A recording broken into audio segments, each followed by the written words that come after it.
Jain friends, I am Dr. Feroz Khan, lecturer of chemistry in ASN Genius Institute. Friends, आज के इस video में हम लोग डिस्कस करने जा रहे हैं osmosis, osmotic pressure and reverse osmosis के बारे में। मैं आपको सबसे पहले बताऊंगा कि आप लोग इस वीडियो को हॉरिजेंटल पोजीशन में करके देखें ताकि आपको ज्यादा अच्छा ये क्लियर हो पाए, समझ में आ पाए। चलिए हम लोग स्टार्ट करते हैं सबसे पहले ऑस्मोसिस के बारे में। ऑस्मोसिस क्या होता है? What is the osmosis?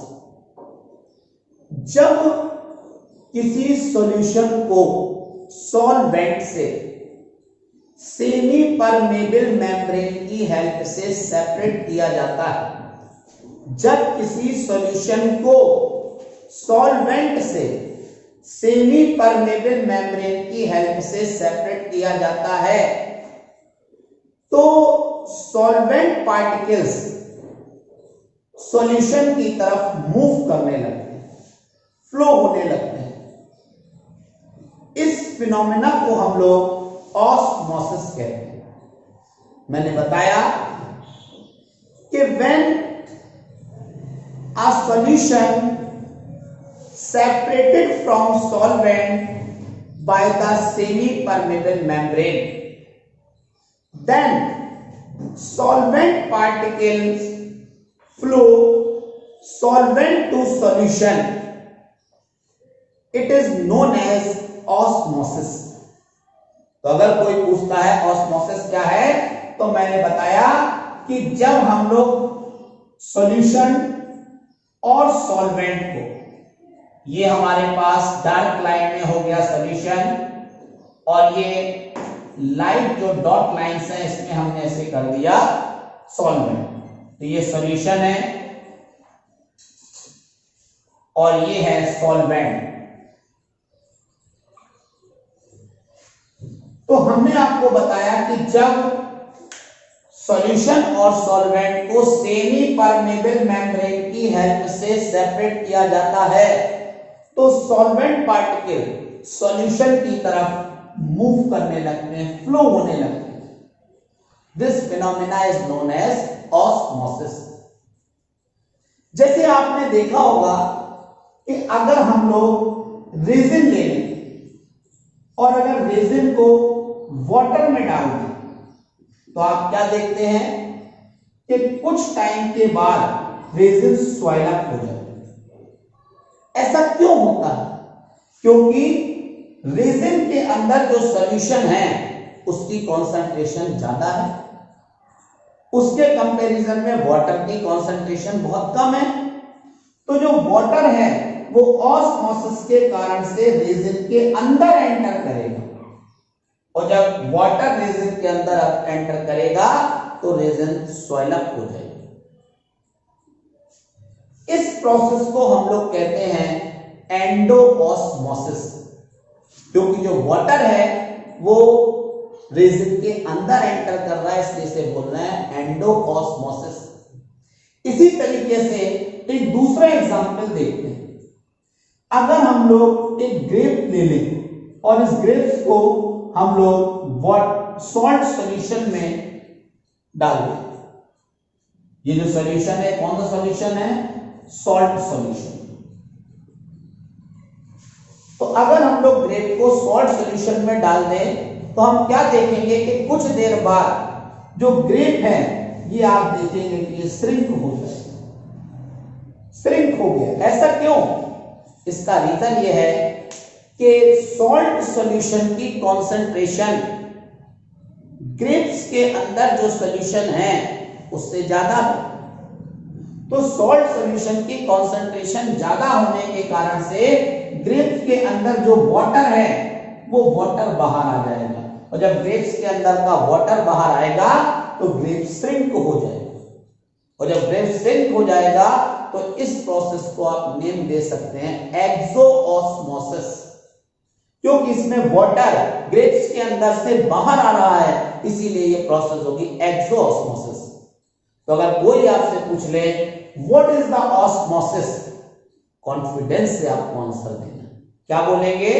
हम लोग बोलेंगे कि when a solution separated from solvent by the semi permeable membrane, then solvent particle flow the solvent to solution and this phenomena is known as osmosis। मैंने बताया for example जब हम लोग resin को वाटर में ड्रॉप करते हैं तो कुछ देर के बाद रेजिन स्वेल अप हो जाती है, क्योंकि रेजिन के अंदर जो सॉल्यूशन है उसकी कॉन्सेंट्रेशन हाई है, जिससे वाटर रेजिन के अंदर एंटर कर जाएगा और रेजिन स्वेल अप हो जाएगी। इसे बोलते हैं हम लोग क्या? एंडोऑस्मोसिस। और जब हम लोग ग्रेप्स को वाटर में ड्रॉप करेंगे तो आप देखेंगे कि जब हम लोग ग्रेप्स को सॉल्ट सॉल्यूशन में जब हम लोग इसे ड्रॉप करेंगे तो याद रखना आएगा थोड़े टाइम के बाद ग्रेप श्रिंक हो जाएगा। क्यों? क्योंकि मैंने आपको बताया सॉल्ट सॉल्यूशन की कॉन्सेंट्रेशन ज्यादा है, जिससे ग्रेप्स के अंदर का वाटर बाहर आ जाएगा और जो ग्रेप्स है वो श्रिंक हो जाएगा। इसे बोलते हैं हम लोग क्या? इसे हम लोग कहते हैं एक्सोऑस्मोसिस, क्योंकि आप देखें वाटर ग्रेप से बाहर आ रहा है, इसलिए एक्सोऑस्मोसिस। इस ऑस्मोसिस के बाद अब हम आपको इसी में आगे कंटिन्यू करेंगे ऑस्मोटिक प्रेशर। तो आप लोग देखें what is the osmotic pressure.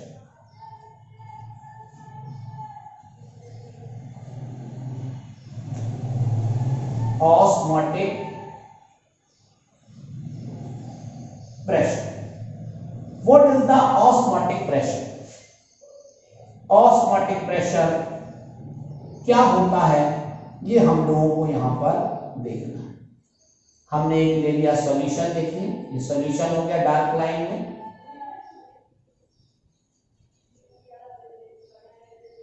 और ये लाइट जो आप देख रहे हैं डॉटेड, ये हो गया सॉल्वेंट।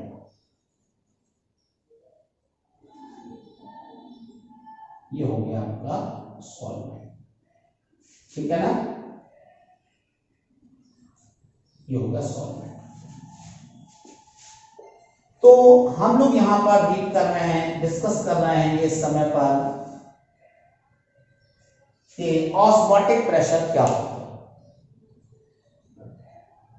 जब किसी सॉल्यूशन को सॉल्वेंट से सेमी परमेबल मेम्ब्रेन की हेल्प से सेपरेट किया जाता है तो सॉल्वेंट पार्टिकल सॉल्यूशन की तरफ मूव करने लगते हैं, फ्लो होने लगते हैं। अतः सॉल्यूशन पर अप्लाई किया गया वह एक्स्ट्रा प्रेशर जो सॉल्वेंट पार्टिकल को सॉल्यूशन की तरफ जाने को रोक देते, स्टॉप कर देते, उस प्रेशर को हम लोग बोलते हैं ऑस्मोटिक प्रेशर।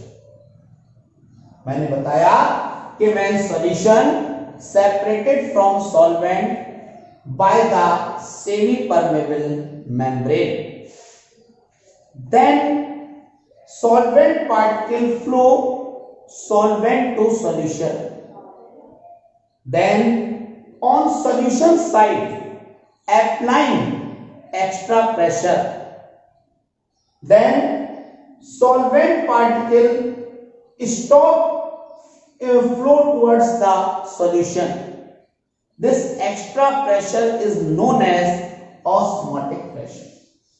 मैंने बताया कि जब किसी सॉल्यूशन को सॉल्वेंट से सेमी परमेबल मेम्ब्रेन की हेल्प से सेपरेट किया जाता है तब सॉल्वेंट पार्टिकल सॉल्यूशन की तरफ मूव करते हैं। अतः सॉल्यूशन पर अप्लाई किया गया एक्सटर्नल प्रेशर या एक्स्ट्रा प्रेशर जो सॉल्वेंट पार्टिकल्स को सॉल्यूशन की तरफ मूव करने से स्टॉप कर देता है, रोक देता है, उसे हम लोग बोलते हैं osmotic pressure.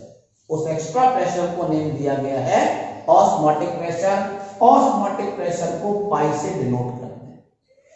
Pi B is equal to होता है NBRT। Pi B is equal to होता है NBRT। मैं आपको बता दूं, आप चाहें तो पाई इज इक्वल टू लिख सकते हैं NBVRT। N को बोलते हैं हम लोग number of mole and V होता है वॉल्यूम इन लीटर। तो आप चाहें तो NB अपॉन V की जगह लिख सकते हैं कॉन्सेंट्रेशन, क्योंकि ये मोल है, ये लीटर है, तो मोल पर लीटर को आप कॉन्सेंट्रेशन भी बोलते हैं। तो ये हो जाएगा यहां पर pi is equal to CRT।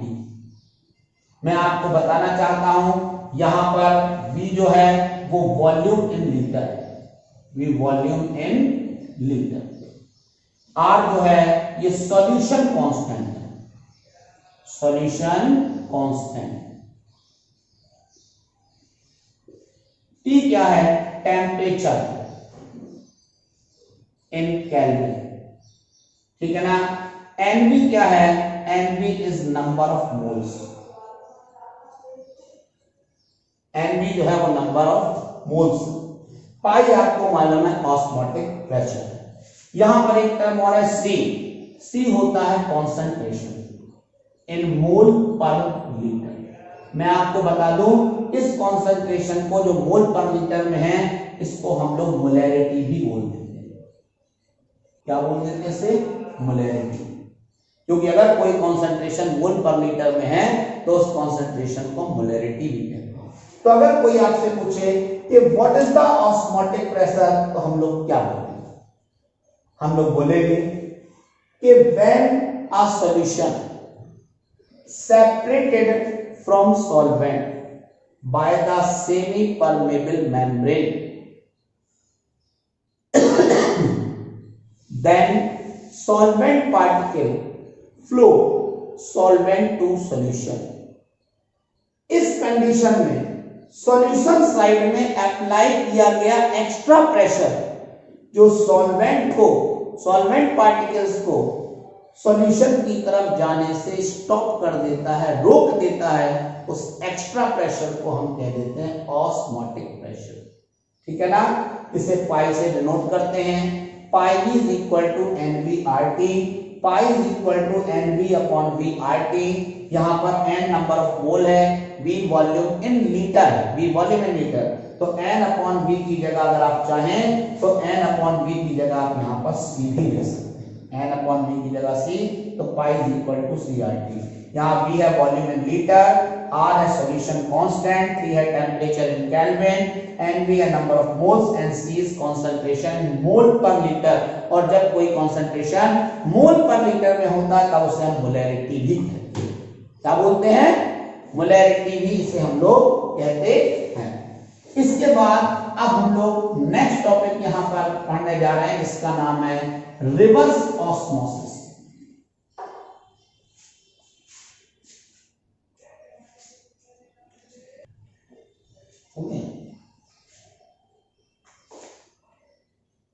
इसके बाद हम लोग पढ़ेंगे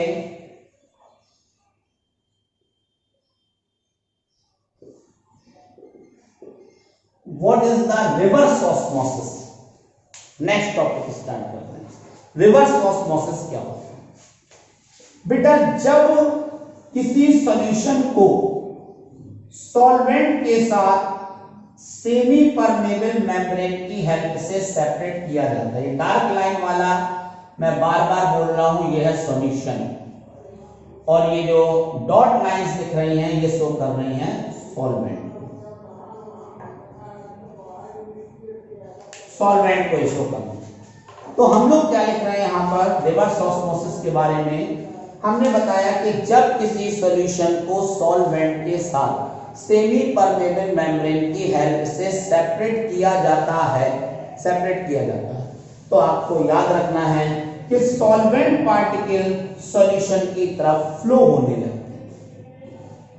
लेकिन सॉल्यूशन की साइड जब सॉल्यूशन साइड हम लोग ऑस्मोटिक प्रेशर से ज्यादा प्रेशर अप्लाई करते हैं, ऑस्मोटिक प्रेशर से ज्यादा प्रेशर जब अप्लाई करेंगे, ज्यादा प्रेशर, तो यही प्रोसेस अपोजिट डायरेक्शन में होने लगती है। अपोजिट मतलब सॉल्यूशन पार्टिकल जो हैं वो सॉल्वेंट की तरफ फ्लो होने लगते हैं। This phenomena is called reverse osmosis. मैंने क्या बताया?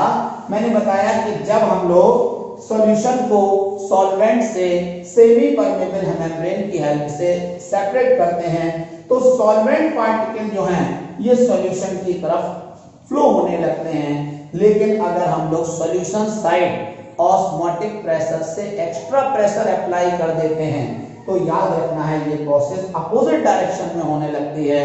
मींस सॉल्यूशन पार्टिकल सॉल्वेंट की तरफ फ्लो होने लगते हैं। This phenomena is called reverse osmosis.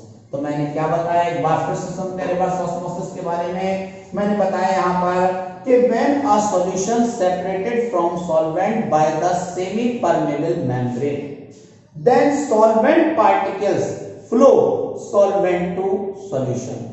But if on the solution side apply extra pressure of osmotic pressure, more than osmotic pressure, then applying more than osmotic pressure, then reaction, then process continue in opposite direction, means solution particle flow to the solvent, and this phenomena is called reverse osmosis. मैं आपको बता दूं यहां पर reverse osmosis के बारे में कि जो रिवर्स ऑस्मोसिस होता है उसमें जो सेमी परमेबल मेम्ब्रेन यूज की जाती है वो सेलुलोज एसीटेट से बनी होती है। जो सेमी परमेबल मेम्ब्रेन इस्तेमाल हो रही है वो सेलुलोज एसीटेट से बनी हुई मेम्ब्रेन होती है। और मैं आपको बता दूं ये मेम्ब्रेन काफी स्ट्रांग होती है।